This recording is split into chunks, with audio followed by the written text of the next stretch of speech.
సింహరాశి వారికి 15, 16, 17 తేదీల్లో జరగబోయేది తెలిస్తే ఖచ్చితంగా ఆశ్చర్యపోతారండి. విపరీతమైన అదృష్టం పట్టబోతుంది. నక్కతోక తొక్కినట్టే అని చెప్పొచ్చు. అలానే కాకుండా ఏంటంటే ముఖ్యంగా చెప్పాలంటే గనక మీరు పట్టిందల్లా బంగారంలాగా మారుతుంది. అద్భుతమైన ఫలితాలు చూస్తారు. కానీ ఈ స్త్రీతో మీరు జాగ్రత్తగా ఉండండి. ఈ స్త్రీ ఏంటంటే గనక మిమ్మల్ని చాలా ఇబ్బంది పెట్టాలని చూస్తుంది, బాధ పెట్టాలని చూస్తుంది. ఈ స్త్రీ ఏంటంటే మిమ్మల్ని దారుణంగా మోసం చేస్తుందన్నమాట.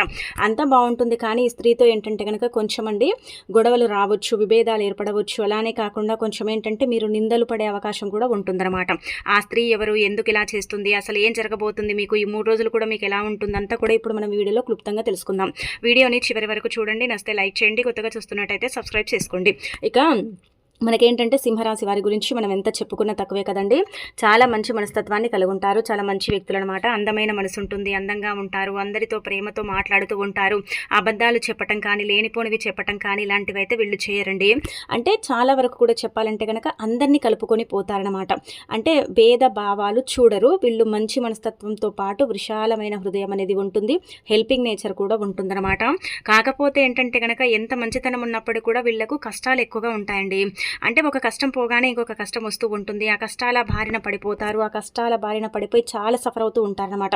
ఏదైనా పని చేద్దామంటే ఆ పనిలో ఏంటంటే కనుక లాభం అనేది ఉండదు. పనులు ఉంటాయి, కాకపోతే ఏంటంటే కనుక ప్రాఫిట్ అనేది ఉండదు అనమాట. అలా ఉండక బాధపడతారండి. నేను ఇంత పని చేస్తున్నా కానీ నాకు అందులో ఏ లాభం లేనిది చేసి కూడా వేస్ట్ కదా అని బాధపడతారు. కానీ చెయ్యాలి తప్పదుగా అన్నట్టుగా లాభం లేకపోయినా కొన్ని పనులు ఏంటంటే ఇష్టం లేకపోయినా చేస్తారండి. ఎందుకంటే ఇంకా లైఫ్లో ముందుకు వెళ్ళాలి కాబట్టి తప్పకుండా చేయాలి అన్నట్టుగా భావించుకొని చేస్తారు.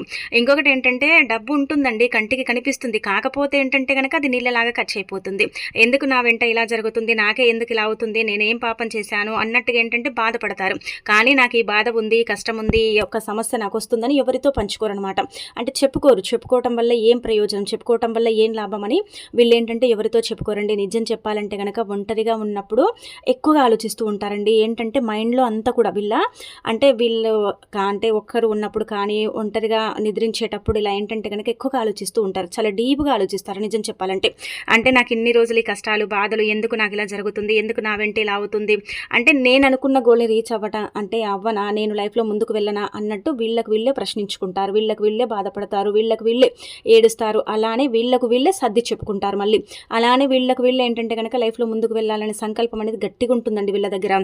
ఏదైనా పని చేయాలంటే ఆ పనిని 10 సార్లు పరిశీలించి ఆ తర్వాత మొదలు పెడతారు. ఒక్కసారి మొదలు పెడితే మాత్రం దాన్ని మధ్యలో ఆపరండి. అది ఏదైనా సరేనండి, సక్సెస్ అయినా సరే అన్సక్సెస్ అయినా సరే ఖచ్చితంగా ఆ పనిని ఏంటంటే కనుక ముందుకు తీసుకెళ్తారనమాట. ఇక అలానే కాకుండా ఈ యొక్క సింహరాశి వారండి ఏదైనా మాటిస్తే మాట తప్పరండి. అంటే ఆలోచించి మాటిస్తారు, ఇచ్చిన తర్వాత ఆ మాటని తప్పరు, ఆ మాట మీద ఉంటారు. అందరికీ హెల్ప్ చేస్తూ ఉంటారండి. ఖచ్చితంగా చెప్పాలంటే కనుక అందరికీ హెల్ప్ చేస్తూ ఉంటారు. కానీ కొంతమంది ఏంటంటే వీళ్ళ నుంచి హెల్ప్ తీసుకొని వీళ్ళని దూరం పెడతారు, బాధ పెడతారు, అవమానిస్తారు. అలానే కాకుండా వీళ్ళ మీద లేనిపోనివి సృష్టిస్తూ ఉంటారు. అయినా కానీ వీళ్ళు భరిస్తారు, కానీ ఏమనరనమాట. ఏం చెప్పరు, పోనీలే దేవుడు ఉన్నాడు కదా, చూస్తాడు కదా అన్నట్టుగా ఇలా ఉంటూ ఉంటారు. వీళ్ళ మంచితనానికి వీళ్ళకి ఏంటంటే కనుక అవసరాలు తీర్చుకొని వీళ్ళని దూరం పెట్టి ఇబ్బంది పెట్టి వీళ్ళ మీద నిందలు వేసి వీళ్ళ కన్నీటికి కారణమయ్యేవారు చుట్టుపక్కలే ఉన్నారు అనమాట. అలానే కాకుండా ఇంకొకటి ఏంటంటే కనుక నమ్మిన వారే వీళ్ళని దారుణంగా మోసం చేస్తారండి. అంటే నమ్మకస్తులు, అంటే మా వాళ్లే కదా, నా వాళ్లే కదా, నా స్నేహితులు కదా, అంటే నా బంధువర్గం కదా అనుకొని వీళ్ళు ఏంటంటే వీళ్ళకు తోచిన హెల్ప్ వీళ్ళు చేస్తారు. చేసిన తర్వాత హెల్ప్ తీసుకొని వీళ్ళని బాధ పెట్టి ఏడిపిస్తారండి. నిజం చెప్పాలంటే కనుక అంటే కంచాన్నే తన్నే రకాలు వీళ్ళ చుట్టూ చాలా మంది ఉన్నారనమాట. అంటే మీకు చెప్పాలంటే కనుక బంధువర్గం నుంచి కూడా మీ మీద చాలా ఏడ్చే వాళ్ళు ఉన్నారు. మీ చుట్టుపక్కల కూడా మీరు ఎదిగితే చూడలేక ఏడ్చే వాళ్ళు చాలా మంది ఉన్నారండి. అందుకే ఎవరితో ఎంతలు ఉండాలో, ఎవరితో ఎంత మాట్లాడాలో అంతే మాట్లాడండి. అంతకు మించి మాట్లాడటం వల్ల అంతకు మించి మీరు ఏంటంటే కనుక వాళ్లకు అంటే ఎక్కువగా అంటే ఇలా వాళ్ళకి ఏంటంటే కనుక వాళ్ళకు స్వేచ్ఛ ఇవ్వటం వల్ల వాళ్ళకి ఎక్కువగా ఏంటంటే కనుక ప్రయారిటీ అంటే ఇవ్వటం వల్ల మీరు చాలా నష్టపోతారనమాట. మీకు ఇబ్బంది కలుగుతుంది. వాళ్ళ వల్ల ఏంటంటే కనుక మీరు అంటే కష్టాలు ఎదుర్కొంటారని చెప్పొచ్చు. కాబట్టి వాళ్ళతో కొంచెం దూరంగా ఉండండి. మిగతా అదంతా కూడా బాగుంటుంది. ముఖ్యంగా ఇక్కడ కనుక మనం గమనించుకుంటే ఏంటంటే కనుక మీకండి ఈ 3 రోజులు కూడా చాలా చక్కగా ఉండబోతుంది. మీరు పట్టిందల్లా బంగారం లాగా మారబోతుందండి. చేసే పనుల్లో ఏంటంటే ఆటంకాలు అంతగా ఉండవు. ఏదైనా పని చేస్తే ప్రాఫిట్ ఉండదు. కాకపోతే ఏంటంటే కనుక అంత ప్రాఫిట్ ఉండదని మనం చెప్పట్లేదు. కానీ ఏదైనా చేస్తే మీరు అనుకున్నంత లాభం రాకపోవచ్చు, కానీ ఆ పని మాత్రం మీకే అంటే మీ చేతిలో ఉంటుంది. ఆ పని పరంగా ఏంటంటే గనక మీరు ముందుకు వెళ్ళే అవకాశం ఉంటుంది. ఆ పని పరంగా మీకు మంచి జరుగుతుంది, కానీ లాభం అయితే ఉండదు. ఇది గుర్తుపెట్టుకోండి. పనులు ఉంటాయి, కానీ పనుల పరంగా ఏంటంటే గనక లాభాలు ఉండవు. ఈ యొక్క ప్రాబ్లం అనేది మీరు ఫేస్ చేసే అవకాశం అయితే ఉంటుంది. డబ్బు కూడా ఏంటంటే చేతిలో ఆడినట్టే అనిపిస్తుంది, డబ్బు కనిపిస్తుంది, కాకపోతే వృధా ఖర్చులు పెరిగిపోతాయి. అదొకటి అనమాట. ఇంకా తర్వాత ఏంటంటే పనుల పరంగా బాగుంటుందండి. పనుల్లో బాగా రాణించగలుగుతారు. పనుల పరంగా చక్కగా ఉండబోతుంది. చాలా అద్భుతమైన ఫలితాలు అయితే రాబోతున్నాయి. చేతి నిండా పనులు ఉంటాయన్నమాట. అలానే కాకుండా మీరు పనిచేసే దగ్గర కూడా అండి బాస్ నుంచి మంచి ప్రశంసలు అందుకుంటారు. పని తీరు ఏంటంటే గనక బాగుంటుంది. అంటే ఇంట్రెస్ట్ అనేది పనుల పరంగా కూడా పెరిగిపోతుంది. ఇంట్రెస్ట్ పెట్టి పని చేస్తారు. ఏ పని చేసినా కానీ అందులో లాభాలు వస్తాయని చెప్పొచ్చండి. అంటే లాభాలంటే మీరు అనుకున్నంత లాభాలు కాదు, కానీ బాగానే ఉంటుందని చెప్పుకోదగ్గ విషయం అనమాట. ఇక బాస్ నుంచి కూడా మంచి ప్రశంసలు అందుకుంటారు. పని దగ్గర కూడా మీకు ఏంటంటే కనుక ఎక్కువగా గౌరవం అనేది లభిస్తుంది. వృత్తిపరంగా బాగుంటుంది, వ్యాపార పరంగా బాగుంటుంది. అన్ని రంగాల్లో బాగా రాణించగలుగుతారు. ఉద్యోగాలకు ఏంటంటే కనుక మంచి అవకాశం అండి. మీకు అసలు ఉద్యోగం రావట్లేదని చాలా బాధపడుతున్నారు. ఉద్యోగం కోసం చాలా వరకు కూడా సెర్చ్ చేస్తున్నారు, కానీ మీకు అంటే ఉద్యోగం లభించట్లేదు అనుకుంటున్నారు కదా, అలాంటి వాళ్ళకి ఏంటంటే కనుక ఖచ్చితంగా ఉద్యోగ ప్రాప్తి కలుగుతుంది. అలానే కాకుండా ఏంటంటే కనుక కొత్త పరిచయాల వల్ల ఉద్యోగం అనేది కలిగే అవకాశం ఎక్కువగా కనిపిస్తుందండి. ఇంకా ఆ తర్వాత ఇంకొకటి ఏంటంటే కనుక సంతానం లేని వారికి సంతానం కలగటం, చిన్న చిన్న విందు వినోదాలలో పాల్గొనటం, అలానే కాకుండా ఏంటంటే కనుక కొత్తగా బిజినెస్ని రన్ చేయటం, బిజినెస్లో రాణించడం, ఇదంతా కూడా జరుగుతుందన్నమాట. వ్యాపారం వృత్తిపరంగా బాగుంటుంది. విద్యార్థులకు కూడా అనుకూల సమయం. విద్యలో బాగా రాణించగలుగుతారు. చేసే పనుల్లో ఏంటంటే కనుక చిన్న చిన్న అడ్డంకులు తగిలినా కానీ ఆ పనులు ఏంటంటే కనుక ముందుకు వెళతాయని చెప్పొచ్చు. ఓవరాల్గా చూసుకుంటే అంతా బాగానే ఉంటుంది. ఫ్యామిలీ పరంగా కూడా బాగుంటుంది. అలానే వచ్చేసి ఏంటంటే అనారోగ్య సమస్యలు తొలగిపోతాయి. ఆరోగ్యంగా కూడా ఉంటారని చెప్పొచ్చు. ప్రయాణాలు చేసేటప్పుడు జాగ్రత్త వహించండి. ప్రయాణాలలో కొంచెం ఏంటంటే కనుక ఇబ్బందికరంగా ఉండొచ్చు, కొంచెం అంటే సమస్యలు తలెత్తొచ్చు. కాబట్టి కొంచెం ఏంటంటే చూసుకోండి. మిగతాదంతా కూడా పర్ఫెక్ట్ అని చెప్పుకోదగ్గ విషయం అండి. ఆ తర్వాత ఇక్కడ మనం గమనించుకుంటే ఒక స్త్రీ కావాలని మిమ్మల్ని ఇబ్బంది పెడుతుందండి, బాధ పెడుతుందండి, మీకు అన్నిటికీ కారణం అవుతుందన్నమాట. అందుకే స్త్రీలతో మాట్లాడేటప్పుడు స్త్రీలతో ఏంటంటే కనుక మీరు అంటే వ్యవహరించే విధానం ఏంటంటే కనుక చూసుకోండి. మనము ఎంత మంచిగా మాట్లాడినా కానీ ఎదుటి వాళ్ళల్లో ఏంటంటే కనుక కోపము, ద్వేషం ఉందనుకోండి, అది మన మీద చూయిస్తారనమాట. అది మన మీద చూయించి మనని బాధ పెడతారు, ఇబ్బంది పెడతారు. కాబట్టి మీరు ఎంత మంచిగా మాట్లాడినా అంటే మీరు ఏది చేయకపోయినా అంటే గట్టిగా అరవకున్నా వాళ్ళు ఏంటంటే కనుక అరిచారని, అలానే కాకుండా ఏంటంటే కనుక వాళ్ళ పట్ల మీరు అంటే అసభ్యంగా వ్యవహరించారని వాళ్ళు ఏంటంటే కనుక మీ మీద నిందలు వేయాలని చూస్తున్నారు. అందుకే బయట వాళ్ళతో కావచ్చు, ఇంట్లో వాళ్ళతో కావచ్చు, మీకు తెలిసిన స్త్రీలు ఎవరైనా పర్వాలేదండి, వాళ్ళతో మాట్లాడేటప్పుడు కొంచెం జాగ్రత్త వహించండి. మీరు నార్మల్గా స్త్రీలతో అంతగా మాట్లాడరు, కాకపోయినా ఏంటంటే కనుక కొంతమంది కావాలని మీ చుట్టుపక్కల ఉంటారు కదా, వాళ్ళు ఏంటంటే మిమ్మల్ని ఇబ్బంది పెట్టాలి, అంతే వాళ్ళ కాన్సెప్ట్ అనమాట అది. అందుకే చూసుకోండి. ముఖ్యంగా ఏంటంటే కనుక ఈ స్త్రీతో జాగ్రత్తగా ఉండండి. ఈ స్త్రీ ఏంటంటే కనుక కంకణం కట్టుకుందండి, మీ యొక్క అంటే జీవితాన్ని చిందరవందరం చేయాలని కంకణం కట్టుకుందనమాట. ఈ స్త్రీ కావాలని మీ మీద పగబట్టింది. కాబట్టి ఒకటి గుర్తు పెట్టుకోండి. ఇక్కడైతే మనం ఇద్దరు స్త్రీల గురించి చెప్పుకోవాలండి. ఒకటి పి లెటర్, ఇంకొకటి వచ్చేసి ఎస్ లెటర్ అనమాట. ఈ ఇద్దరు ఏంటంటే కనుక మీ నాశనాన్ని కోరుకుంటున్నారు. నిజం చెప్పాలంటే కనుక మీరు ఎదగకూడదు, మీరు లైఫ్లో ముందుకు వెళ్ళకూడదు, మీరు బాగుపడకూడదు, మీరు బాగుంటే ఓర్వలేని తత్వం వీళ్ళకు ఉంటుందన్నమాట. కుళ్ళు కుతంత్రాలతో రగిలిపోతారు. మీ మీద ఏదో ఒక అబద్ధం చెప్పి అంటే మిమ్మల్ని మంచిగా ఇష్టపడే వాళ్ళని కూడా చెడుగా వీళ్ళు చిత్రీకరిస్తారనమాట. అలా ఆ విధంగా ఏంటంటే కనుక వీళ్ళు చేయబోతున్నారు. కాబట్టి కొంచెం జాగ్రత్తగా ఉండండి. ఎవరితో ఎలాంటి పర్సనల్ విషయాలను అయితే షేర్ చేసుకోకండి. దానివల్లే మీకు ఇబ్బంది కలుగుతుందన్నమాట. మీరు బాగుంటే ఏడ్చేవాళ్ళు మీ చుట్టుపక్కలే, మీరు చెడిపోతే ఏడ్చేవాళ్ళు అంటే మీరు బాగాలేకపోతే ఏడ్చేవాళ్ళు మీ చుట్టుపక్కలే ఉంటారు. కాబట్టి ఎవరితో ఏది చెప్పకండి. నార్మల్గా ఎవరితో ఏది అంటే చెప్పుకోరు. కాకపోతే ఏంటంటే కనుక కొన్నిసార్లు చెప్పాల్సిన సిచ్యువేషన్ వస్తుంది కదా, అప్పుడు చెప్పుకుంటారు. అందుకే అది కూడా చెప్పకుండా ఉంటే బెటర్ అని చెప్పొచ్చు. ఇంకా మిగతా అదంతా కూడా బాగుంటుందండి. ఇక అనంతరం ఏంటంటే కనుక ఇక్కడ మనం గమనించుకుంటే మీకండి 3 రోజులు కూడా అంటే అనుకూలంగానే ఉంటుంది, బాగానే ఉంటుంది. చేసే పనులు ఏంటంటే కనుక అంత కష్టంగా ఉండవు, అంత ఇబ్బందికరంగా ఏముండవు. అలానే కాకుండా ఏంటంటే మీకు బాగానే సమయం అనేది గడుస్తుంది. అలానే కాకుండా కొంచెం హ్యాపీనెస్ ఉంటుంది. కాకపోతే ఏంటంటే కనుక సమస్యల పరంగా ఇంకా కొంచెం ఏంటంటే బాధాకరంగా ఉంటుందని చెప్పొచ్చు. కాబట్టి అదొకటి చూసుకోండి. మిగతాదంతా కూడా పర్ఫెక్ట్ అని చెప్పొచ్చండి. ఇలా మీకు ఏంటంటే కనుక 2 కోరికలు తీరుతాయి. అలానే కాకుండా స్త్రీల పట్ల కొంచెం అంటే ఆచితూచి అడుగులు వేయండి. ఎవరికి కూడా మీ చేతుల ద్వారా ఏంటంటే కనుక ఇవ్వకండి. ఇస్తే ఏమవుతుందంటే తిరిగి రాదండి ధనము. ఇప్పటి వరకు ఏంటంటే కనుక చాలా మంది బాధల్లో ఉంటే, కష్టాల్లో ఉంటే మీరు చాలా డబ్బు ఇచ్చారు వాళ్ళకు.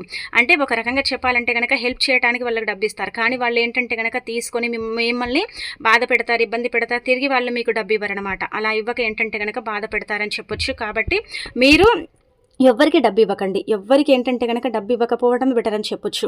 ఒకవేళ డబ్బిస్తే ఏంటంటే అది తిరిగి రాదనమాట. అలా రాక కూడా మీరు బాధపడతారు కాబట్టి అదొకటి చూసుకోండి. మిగతాదంతా కూడా పర్ఫెక్ట్ ఉంటుంది. అలానే కాకుండా చాలా అద్భుతమైన ఫలితాలు కూడా ఉంటాయని చెప్పొచ్చండి. ఇంకా ఆ తర్వాత ఏంటంటే గనక గుర్తుపెట్టుకోండి, ఇప్పుడు చెప్పే విధంగా మీకుండే నరదిష్టి పోవాలంటే, అంటే నరదిష్టి విపరీతంగా మీ మీద ఉంది కదా, ఇలా జనాల ఏడుపు కూడా మీరు వింటూ ఉంటారు కదా, బాగా ఎదుగుతున్నారు, బాగా సంపాదించుకున్నారు, లైఫ్లో చక్కగా సెటిల్ అవుతున్నారని మీ మీద ఏడ్చే వాళ్ళు చాలా మంది ఉన్నారు కదా. అయితే ఆ నరదిష్టి పోవాలంటే ఇప్పుడు చెప్పే విధంగా చిన్న పరిహారం చేయండి. అంటే నరదిష్టి పూర్తిగా పోతుందని చెప్పట్లేదు కానీ ఎంతో కొంత దిష్టి దోషాల నుంచి అయితే మీరు ఖచ్చితంగా బయటపడతారని చెప్పొచ్చు. చాలా అద్భుతమైన ఫలితాలను అయితే మీరు చూసే అవకాశం అయితే ఉంటుందన్నమాట. ఈ పరిహారం ఏంటంటే మీ మీద ఉండే నెగిటివిటీ ఉంటుంది కదా, దాన్ని దూరం చేయడానికి ఉపయోగపడుతుందండి. అందుకే మీరు ఏం చేయండి అంటే కనుక ఎప్పుడైనా సరే 3 రోజుల్లో అంటే 15, 16, 17 తేదీల్లో ఎప్పుడైనా సరేనండి చేసుకోండి. పరిహారం ద్వారా మీకు మంచి జరుగుతుంది కానీ చెడైతే జరగదు. చాలా అద్భుతమైన ఫలితాలను అయితే మీరు చూస్తారు. మీ ఎదుగుదల ఇంకా బాగుంటుంది. మీరు అనుకున్న పనులు కూడా అనుకున్న సమయానికి జరుగుతాయి. ఈ దిష్టి ఉండటం వల్ల ఏంటంటే మనం చాలా వరకు కూడా అనారోగ్య సమస్యలు అంటే ఎదుర్కొంటాము. అలానే కాకుండా ఏదైనా పని అనుకుంటే జరగదు, చాలా ఇబ్బందులు వస్తూ ఉంటాయి, సమస్యలు వస్తూ ఉంటాయి, అసలు ఏం చేయాలో అర్థం కాని పరిస్థితులు పడిపోతూ ఉంటాం, ఏదైనా పని చేద్దామంటే ఇంట్రెస్ట్ అనేది ఉండకపోవటం, ఇదంతా కూడా జరుగుతూ ఉంటుందన్నమాట. అలా ఉండకూడదంటే మీరు ఒక 4 కర్పూర బిళ్ళలు తీసుకోండి. హారతి ఇస్తాం కదండి, అందరికీ తెలిసే ఉంటుంది. ఆ 4 కర్పూర బిళ్ళలు తీసుకొని ఏంటంటే సంధ్యా సమయం ఉంటుంది కదా, ఆ సమయంలో ఏంటంటే తల చుట్టూదా 7 సార్లు తిప్పి గుమ్మం బయట, ఇంట్లో కాల్చకండి, గుమ్మం బయట పెట్టి కాల్చండి. అంటే మీరు అనుకోవచ్చు ఇక్కడ కర్పూరం వల్ల దిష్టి పోతుందంటే 100% పోతుంది. అంటే మీరు ఒకసారి చేయండి, జస్ట్ అంటే కర్పూరమే కదండి మన ఇంట్లో ఉంటుంది, మనం పెద్దగా డబ్బుని కూడా అక్కడ ఖర్చు చేయాల్సిన అవసరం లేదు. ఈజీగా కర్పూర బిళ్ళలు తీసుకొని ఇలా తల చుట్టూదా తిప్పి ఆ తర్వాత ఏంటంటే కనుక కర్పూర బిళ్ళల్ని కాల్చేయండి అంతే. అంతకు మించి మీరు పెద్దగా ఏంటంటే ఏం చేయకండి. ఇంకా అలానే కాకుండా పెద్దగా ఇక్కడ మనం డబ్బుని కూడా ఖర్చు పెట్టం. మన ఇంట్లో ఉండే వస్తువే వితిన్ సెకండ్స్లో ఏంటంటే కనుక రిజల్ట్ తెచ్చిపెడుతుంది. ఇది చేసుకున్న తర్వాత నిజం చెప్పాలంటే కనుక మీకు ఒకవేళ అంటే దిష్టి దోషాలతో మీరు సఫర్ అవుతున్నారు, దిష్టి ఎక్కువగా ఉంది అని బాధపడేవారైతే ఖచ్చితంగా చేయాల్సిన పరిహారం చాలా చాలా శక్తివంతమైన పరిహారం. అలానే కాకుండా మీకు మంచి ఫలితాలు కూడా వస్తాయి. కాబట్టి ఇలా కర్పూర బిళ్ళలు తీసుకొని ఇలా తల చుట్టూతో తిప్పి వాటిని ఏంటంటే కనుక కాల్చేయడం వల్ల మంచి ఫలితాలని చూస్తారండి. ఒకసారి చేసుకుంటే మళ్ళీ మీకు మీరే ఏంటంటే కనుక చేసుకునే అవకాశాలు అయితే ఎక్కువగా ఉంటాయన్నమాట. అంత మంచి ఫలితాలు అయితే వస్తాయని చెప్పొచ్చు. కాబట్టి ఇంకా ప్రయత్నించుకోండి. ఆ తర్వాత వచ్చేసి ఏంటంటే కనుక మనకు ఇక్కడ మీకు లక్ష్మీదేవి అనుగ్రహం విపరీతంగా ఉందండి. కాబట్టి చేతిలో డబ్బు కనిపిస్తుంది, కాకపోతే అది నీళ్ళలాగా ఖర్చు అయిపోతుంది అనమాట. అంటే డబ్బు వస్తుంది, సమయానికి చేతికి అందుతుంది, 4 దిక్కుల నుంచి కూడా ఆకర్షించబడుతుంది. లక్ష్మీదేవి అనుగ్రహం వల్ల మంచి జరిగే అవకాశం అయితే ఉంటుంది. కాకపోతే ఏంటంటే కనుక డబ్బు వృధా ఖర్చులు అనేవి పెరిగిపోతాయి అనమాట. అదొకటి చూసుకోండి, మిగతా అదంతా కూడా పర్ఫెక్ట్ ఉంటుంది.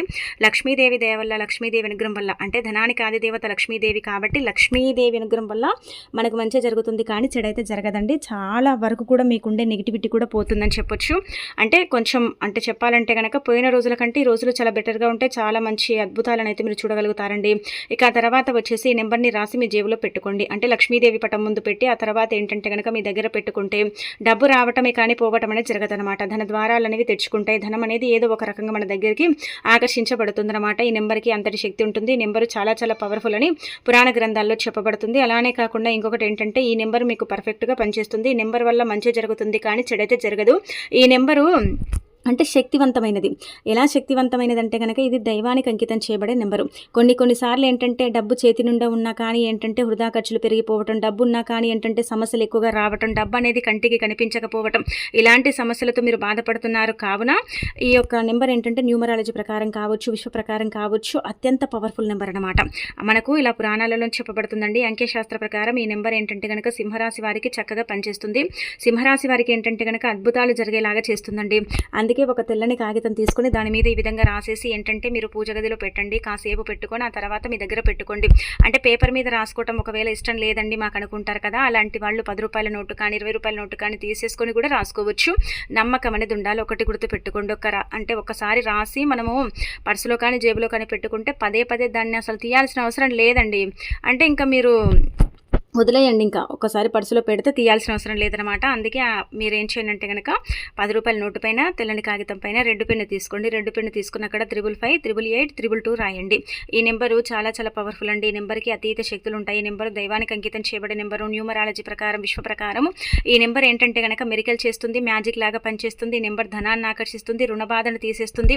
డబ్బు లేని సమస్య ఏదైతే ఉంటుందో ఆ సమస్య నుంచి మనని బయటపడేయడానికి చక్కగా ఉపయోగపడుతుందని మనం చెప్పొచ్చు. కాబట్టి ఈ నెంబర్ని ఏంటంటే ఏంటంటే కనుక ఈ విధంగా రాసేసి మీ దగ్గర పెట్టుకోండి. 99% మీకు మంచి జరిగే అవకాశం అయితే ఉంటుందన్నమాట. కొంతమంది నెంబర్స్ అంటే నమ్మకపోవచ్చు, కానీ మీరు ట్రై చేయండి, ఒకసారి మీకు అర్థమైపోతుంది. నెంబర్స్ అంటే లక్కీ నెంబర్స్గా పెట్టుకుంటారు. కొంతమంది ఏంటంటే కనుక నెంబర్స్ ఏంటంటే కనుక లక్కుని మారుస్తాయని కూడా భావిస్తారు కదా, ఆ విధంగా కూడా నెంబర్ల వల్ల మనకు మంచి జరిగే అవకాశాలు అయితే ఎక్కువగా ఉంటాయండి. కావున ఏంటంటే కనుక ప్రయత్నించుకోండి. అలానే కాకుండా ఈ 3 రోజులు కూడా బాగుంటుంది, చాలా అద్భుతమైన ఫలితాలు అయితే వస్తాయి. కానీ స్త్రీలతో జాగ్రత్తగా ఉండండి, మిగతా అదంతా కూడా పర్ఫెక్ట్. దూర ప్రయాణం చేసేటప్పుడు కూడా జాగ్రత్త వహించండి. నల్లటి వస్త్రాలను ఏంటంటే కనుక ధరించి ఎలాంటి అంటే ముఖ్యమైన పనుల కోసం అయితే వెళ్ళకండి. ఇప్పుడు మనకి ఏదైనా పర్సనల్గా పనులు ఇలాంటివి ఉంటాయి కదండి, అక్కడికి మనం వెళ్తూ ఉంటాం. అలా వెళ్ళేటప్పుడు ఏంటంటే గుర్తుపెట్టుకోండి, నల్లటి వస్త్రాలు బ్లూ కలర్లో ఉండే బట్టలు ధరించి వెళ్ళకండి. దానివల్ల మీకు ఇబ్బంది ఉంటుంది, మీరు వెళ్ళిన పని జరగదు, ఆ పని వాయిదా పడిపోతుంది. అలానే కాకుండా ఆ పని ఏంటంటే కనుక అంతగా అనుకూలించదని చెప్పొచ్చు. కాబట్టి మీరేంటంటే ఇలాంటివి అయితే చేయకండి. ఇక అనంతరం ఇంకొకటి వచ్చేసి ఏంటంటే కనుక మీరు ఎవరిని గుడ్డిగా నమ్మకండి. ఇంకా అనంతరం బిజినెస్ పరంగా కూడా బాగుంటుంది. అలానే మీరు అంటే కొత్త పరిచయాల వల్ల కూడా మీకు మంచి జరుగుతుందండి. కొత్త పరిచయాల వల్ల కూడా మనం చెప్పాం కదా, ఉద్యోగం రావటం ఇలాంటివి అయితే జరిగే అవకాశాలు ఎక్కువగా కనిపిస్తున్నాయి అనమాట. ఓవరాల్గా చూసుకుంటే మీకు ఏంటంటే ఈ 3 రోజులు బాగానే ఉంటుంది, బాగా కలిసి వస్తుంది, ఇబ్బందులు పెద్దగా ఉండవు. కొన్ని ప్రయాణాలు కూడా పడతాయి, ప్రయాణాలు కూడా మీకు అనుకూలిస్తే ప్రయాణాలలో కూడా ఇబ్బంది అయితే ఉండదు. బయటికి వెళ్ళేటప్పుడు ముఖ్యమైన పనుల కోసం వెళ్ళేటప్పుడు గణపతి పటాన్ని తాకి వెళితే మాత్రం మీకు ఇంకా మంచి జరుగుతుంది, ఇంకా మంచి ఫలితాలు వస్తాయి. జరగని పని కూడా జరుగుతుంది, అలానే కాకుండా అనుకున్న పని కూడా జరిగి తీరుతుందని చెప్పొచ్చు. కాబట్టి ఈ చిన్న చిన్న నియమాలు పాటించుకుంటూ చక్కగా గణపతి నామాన్ని తలుచుకుంటూ ఏదైనా పనిని మొదలు పెట్టండి. అంటే ఏదైనా పని కోసం వెళ్ళండి, మీకు 100% రిజల్ట్ ఉంటుందని చెప్పుకోదగ్గ విషయం అండి. ఇంకా మనము